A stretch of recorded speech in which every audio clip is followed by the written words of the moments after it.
তুমি জানানে নে মই সাম্প্ৰতিকত লাইকষ্টেজৰ বিজ্ঞাপন ৰেট সম্পৰ্কে কি জানিব পাৰিলো?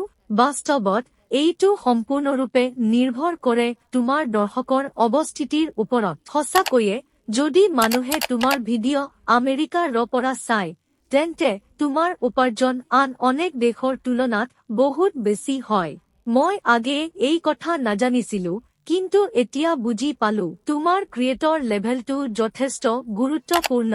মই বেছিক ক্ৰিয়েটৰ হিচাপে আৰম্ভ কৰিছিলো আৰু প্ৰায় পৰা লৈ উপাৰ্জন হৈছিল। কিন্তু যেতিয়া মই টা ছাবস্ক্ৰাইবাৰ অতিক্ৰম কৰিলো মই প্ৰিমিয়াম ক্ৰিয়েটৰ হৈ পৰিলো আৰু এতিয়া মই পৰা লৈ উপাৰ্জন কৰিব ধৰিলো। আৰু ইয়াৰ প্ৰক্ৰিয়াটো আসলে খুবেই সহজ।